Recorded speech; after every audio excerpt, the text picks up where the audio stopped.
विश्वास व्यक्त किया है, जिन्होंने आज इंडियन नेशनल लोकदल पार्टी को एक नई ताकत और ऊर्जा देने का काम किया है, मैं उन सब युवा साथियों का दिल से हार्दिक स्वागत करता हूँ, यहाँ का स्वागत करता हूँ। वहीं आश्वस्त भी करता हूँ कि आपको पार्टी के अंदर पूरा मान और सम्मान मिलेगा।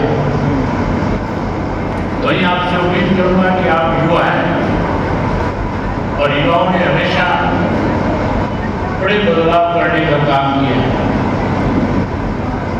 आज फिर हरियाणा के लोग, हरियाणा की जनता जनार्दन जो है बड़ा बदलाव करना चाहते हैं और आपसे बड़ी उम्मीद है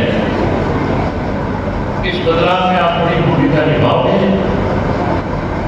और इस प्रदेश से जहाँ भाजपा के नीतियों में सरकार से छुटकारा दिलाओगे, वे कांग्रेस को भी सत्ता से दूर करके इंडियन नेशनल लोकदल पार्टी को सत्ता में लेकर जाओगे। मेरे से पहले जो साथी बोल रहे थे उन्होंने आप सबको 25 तारीख का निमंत्रण दिया। आदरणीय स्वर्गीय चौधरी देवीलाल जी का जन्मदिन, जिसे इंडियन नेशनल लोकदल पार्टी सम्मान दिवस के रूप में मनाती है, आप सदैव 25 सितंबर को चौधरी देवीलाल जी के जन्मदिन पे लाखों की संख्या में इकट्ठे होकर के चौधरी देवीलाल को अपने सदा सुमन अर्पित करते हो। पार्टी की मजबूत ताकत दिखाने के लिए आप अपनी जिम्मेदारी को निभाने का काम करते हो। साथियों, जहां चौधरी देवीलाल जी का जन्मदिन मनाने जाओगे, वहीं पूरे देश में मैसेज आपने देना है कि हरियाणा ने हमेशा राजनीतिक तौर पे बड़े बदलाव करने का काम किया। बदलाव तो अपनी बार में लोग करना चाहते थे। लोगों ने मन बना रखा था, फैसला कर रखा था कि बीजेपी को सत्ता से बाहर करेंगे। 5 वर्ष की जनता और भाजपा की जो सरकार थी, उस सरकार में 5 वर्ष में जिस तरह से घोटाले हुए, जिस तरह से प्रदेश में भ्रष्टाचार बढ़ा, महंगाई बढ़ी, कर्जा बढ़ा, लोग परेशान थे, तंग थे, दुखी थे, सरकार को बदलना चाहते थे। सरकार बनते ही सबसे पहले धान का घोटाला हुआ और धान के बाद जब लॉकडाउन लगा तो शराब का घोटाला हुआ। बदलाव तो अपनी बार में लोग करना चाहते थे। लोगों ने मन बना रखा था, फैसला कर रखा था कि बीजेपी को सत्ता से बाहर करेंगे। 5 वर्ष की जनता और भाजपा की जो सरकार थी, उस सरकार में 5 वर्ष में जिस तरह से घोटाले हुए, जिस तरह से प्रदेश में भ्रष्टाचार बढ़ा, महंगाई बढ़ी, कर्जा बढ़ा, लोग परेशान थे, तंग थे, दुखी थे, सरकार को बदलना चाहते थे। सरकार बनते ही सबसे पहले धान का घोटाला हुआ और धान के बाद जब लॉकडाउन लगा तो शराब का घोटाला हुआ। पेपर का घोटाला हुआ। सरकारी दवाइयां जो कोरोना काल के दौरान खरीदी गई थी, 450 करोड़ रुपए खा गए। अनेक इस किस्म के घोटाले हुए थे जिससे लोग चाहते थे कि बीजेपी सत्ता से बाहर हो जाए। आम आदमी की जबान पे थी कि भाजपा जनता को सत्ता से दूर करेगी। साथियों, लोग सरकार बनाना चाहते थे कांग्रेस की, और कांग्रेस के नेता जो है कांग्रेस की सरकार बनाने की बजाय षड्यंत्र कर रहे थे कैसे भाजपा तीसरी बार सत्ता में आ जाए। मैं उदाहरण के तौर पे बताना चाहूंगा, कांग्रेस पार्टी के पास 30 एमएलए थे और जो 30 एमएलए कांग्रेस के जीत करके विधानसभा में पिछले 5 वर्ष में गए हुए थे, जब ये सर्वे कराया गया कि इनमें से कितने दोबारा जीत सकते हैं, हर पार्टी चुनाव से पहले सर्वे कराती है, पता करती है कि उसका कौन प्रत्याशी जीतने वाला है, कौन प्रत्याशी ज्यादा वोट दे सकता है। जब कांग्रेस पार्टी ने, बीजेपी ने, हमने सबने सर्वे करवाई तो सर्वे में एक बात सामने आ रही थी कि कांग्रेस के 30 में से 16 ऐसे एमएलए हैं, अगर इनको दोबारा टिकट दे दिया गया तो इन 30 में से 16 हार जाएंगे। साथियों, 16 चुनाव आ रहे थे और भूपेंद्र सिंह हुड्डा ये षड्यंत्र रच रहा था कि कैसे भाजपा को सत्ता में दोबारा लाया जाए। इसके लिए आपको याद होगा, टिकटों के वितरण से पहले 10 दिन पहले हरियाणा प्रदेश के अंदर ईडी के द्वारा रेड की गई थी और उस रेड में जो बड़े बड़े बिल्डरों के घरों में ईडी गई तो ईडी ने वहां जाकर के जब छापेमारी करी तो भूपेंद्र सिंह हुड्डा के खिलाफ भी मुकदमा दर्ज हो गया था। मुकदमा दर्ज हुआ था कि नहीं हुआ था हुड्डा के खिलाफ? जब हुड्डा के खिलाफ मुकदमा दर्ज हो गया, हुड्डा ने ईडी का सामना करने की बजाय भाजपा ने जाकर के सरेंडर कर दिया।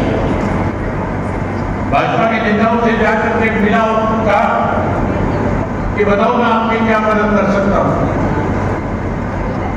भारतीय जनता पार्टी के नेताओं ने भूपेंद्र सिंह हुड्डा की जिम्मेवारी लगा दी कि जो 30 तेरे एमएलए जीत करके आए कांग्रेस के, सबसे पहले 30 की टिकट डिक्लेयर करवा। हुड्डा ने जाकर के आलाकमान से कहा,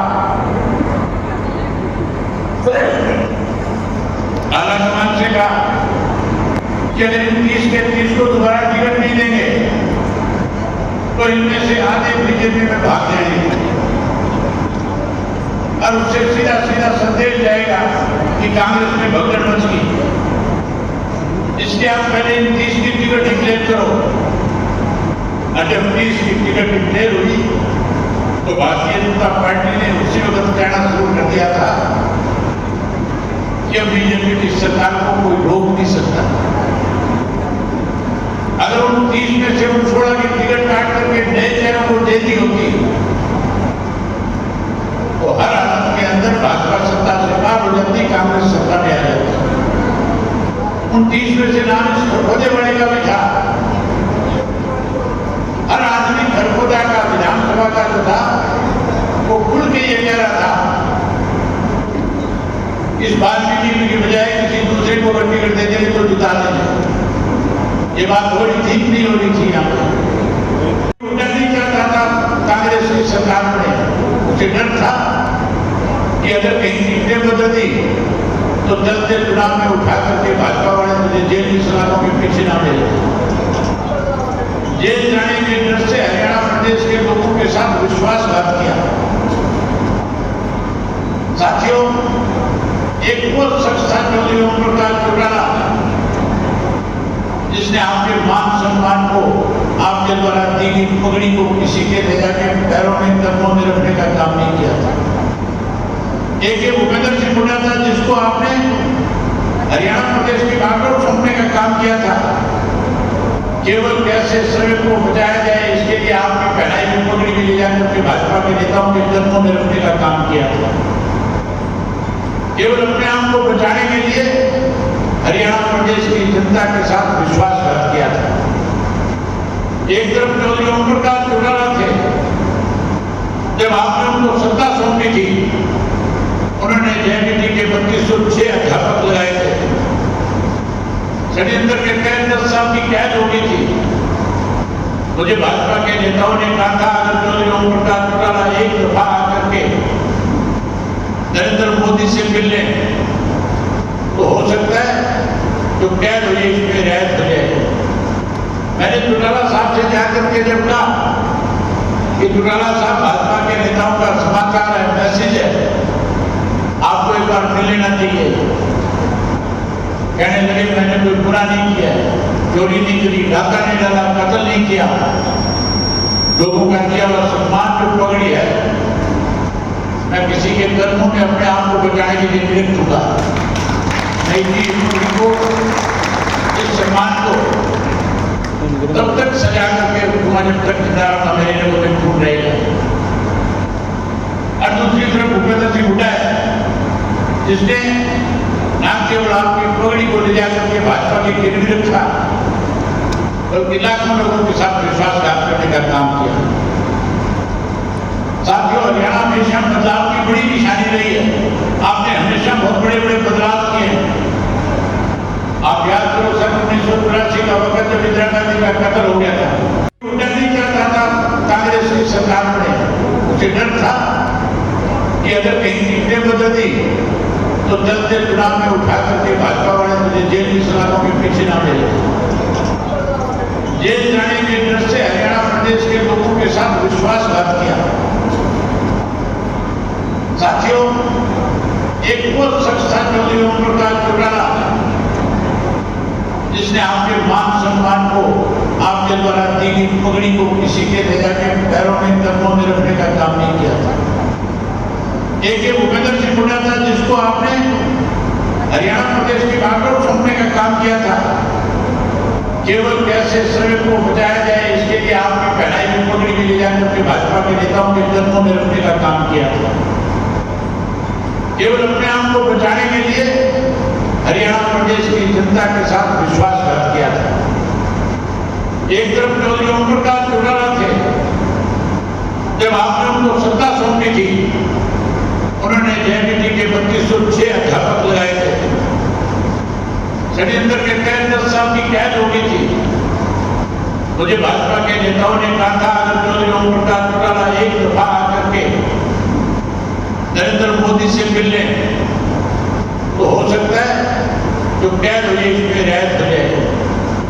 मैंने चौटाला साहब से जाकर के जब कहा कि चौटाला साहब भाजपा के नेताओं का समाचार है, मैसेज है, आपको एक बार मिल लेना चाहिए। कहने लगे मैंने कोई बुरा नहीं किया, चोरी नहीं करी, डाका नहीं डाला, कत्ल नहीं किया। लोगों का किया हुआ सम्मान जो पगड़ी है, मैं किसी के कर्मों में अपने आप को बचाने के लिए निरख चुका। नई जी को इस सम्मान को तब तक सजा करके रखूंगा जब तक जिंदा मेरे को छूट रहेगा। और दूसरी तरफ भूपेंद्र सिंह हुड्डा है जिसने न केवल आपकी पगड़ी को ले जाकर के भाजपा के गिरवी रखा बल्कि लाखों लोगों के साथ विश्वासघात करने का काम किया। साथियों, हरियाणा हमेशा बदलाव की बड़ी निशानी रही है। आपने हमेशा बहुत बड़े बड़े बदलाव किए हैं। आप याद करो सन 1983 का वक्त जब इंदिरा गांधी का कत्ल हो गया था, टिकटों के वितरण से पहले 10 दिन पहले बधाई हो तुम्हें भाई। हरियाणा प्रदेश के अंदर रेट की गई थी। लाइन बना लो जी।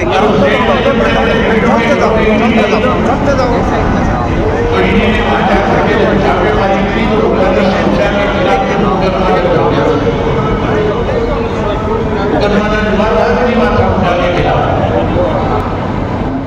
जब हुड्डा के खिलाफ मुकदमा दर्ज हो गया, हुड्डा ने ईडी का सामना करने की बजाय भाजपा ने जाकर के सरेंडर कर दिया।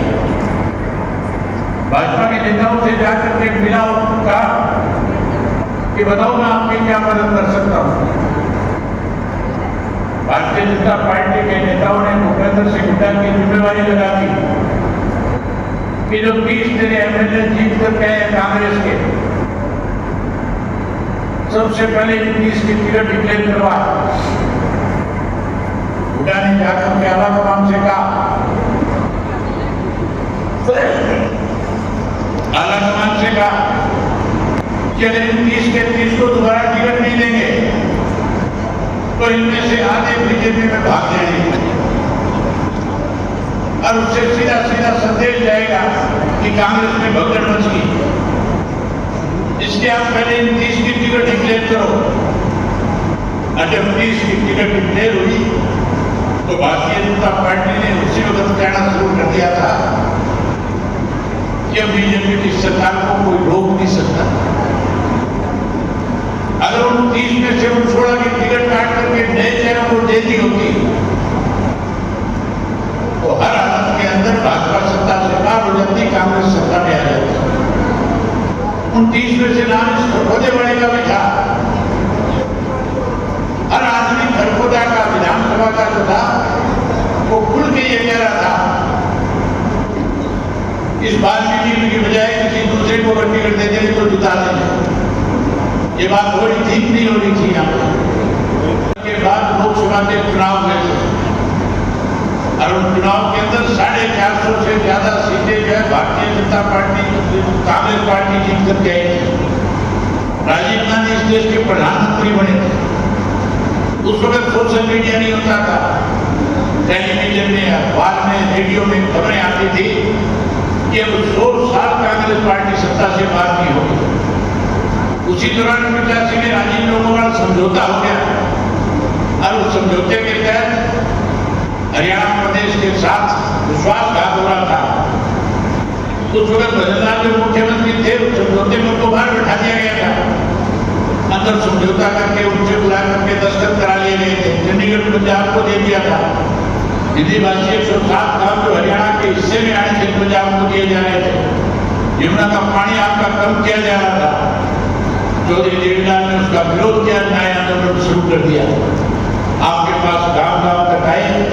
जिस कांग्रेस पार्टी को कहे थे 100 साल सत्ता से बाहर नहीं होगी, उस कांग्रेस पार्टी को सन 1987 के चुनाव में आप लोगों ने चौधरी देवीलाल को 90 में से 85 सीटें जिता करके सत्ता से बाहर करने का काम किया। अब फिर लोग आपकी तरफ देख रहे हैं। जहां आपने 87 में कांग्रेस को सत्ता से बाहर किया, 89 के लोकसभा के चुनाव में फिर कांग्रेस पार्टी जो 450 से ज्यादा सीट जीत करके गई थी उसे लोकसभा से भी बाहर कर दिया।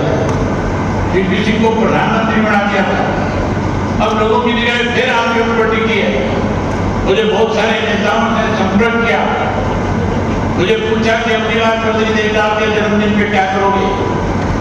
मैंने कहा कि हम चौधरी देवीलाल जी का जन्मदिन धूमधाम से मनाने का काम करें। हरियाणा के लोग चौधरी देवीलाल के प्रति समर्पित है। हरियाणा के लोग चौधरी देवीलाल को अपने श्रद्धा सुमन अर्पित करने के लिए लाखों की संख्या में इकट्ठे होंगे। किन नेता को निमंत्रण दोगे। मैंने कहा अनेक बार हमने नेताओं को अपने मंच पे बुलाया, अनेक बार नेताओं को ये बात समझाने की कोशिश करी कि लोगों की निगाहें आप पे टिकी हुई है। अगर आप इकट्ठे हो जाओगे, गैर कांग्रेस गैर भाजपा का तीसरा मोर्चा बना लोगे तो फिर दोनों पार्टियां सत्ता से दूर चली जाएगी, तीसरे मोर्चे की सरकार बन जाएगी। लेकिन आप लोगों ने तीसरे मोर्चे की सरकार बनाने के बजाय कहीं ना कहीं कांग्रेस की ताकत बढ़ाने का काम किया है। इसलिए अगली बार हम ना तो आप किसी को बुलाएंगे और ना किसी को अपने मंच पे बुला करके उसकी पहचान बनाने का काम करेंगे। अब की बार अपने दम पे चौधरी देवीलाल का जन्मदिन 25 अक्टूबर को मनाएंगे। आज उसी का निमंत्रण देने आया हूँ। मन बहुत था आपके साथ बहुत सारी बातें करके जाऊँ, मजबूरी है, अभी आगे कार्यक्रम हो रहे हैं, रस्ते में भी एक जगह रुकना है। इसलिए आपके बीच में आपका ज्यादा समय नहीं लेकर के, क्योंकि आप भी काफी समय से बैठे हैं, पहले भी लेट आया हूँ। आपसे केवल एक आग्रह निवेदन करता हूँ, 25 तारीख को बड़ी संख्या में आना।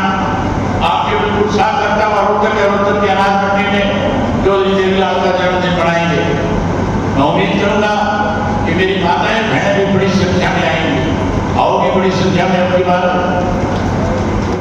बताओ, आओगी कि नहीं आओगी? आओगी। आप भी आओगे कि नहीं आओगे?